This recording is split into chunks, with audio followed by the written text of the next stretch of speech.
Okay, para po dun sa mga nag-aalala at nagulat po sila sa posting ko regarding dun sa ano, nagpapa-therapy ako ng, tuhod ko. Wag po kayong, mag-alala sapagkat I'm, perfectly, fine.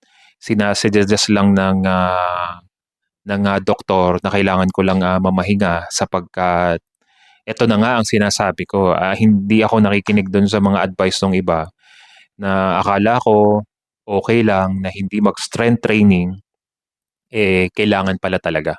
Sapagkat kung hindi ko gagawin yon, may possibilities na maulit uli yung aking, injury sapagkat sobrang sakit. Na-experience ko kasi tumakbo ako ng Friday ng 21 kilometers, pahinga ng isang araw, takbo ulit ng 21 kilometers. Nagulat na lang ako, talagang sobrang sakit, namaga yung kaliwa ko at hindi ko na siya maituon. Konting lakad lang, sobrang sakit na. So, nag-undergo tayo ng therapy at balik pa rin tayo, clean diet pa rin sa strict carnivore at nagiging maayos naman na. So, kailangan ko lang, ipahinga. God bless everyone.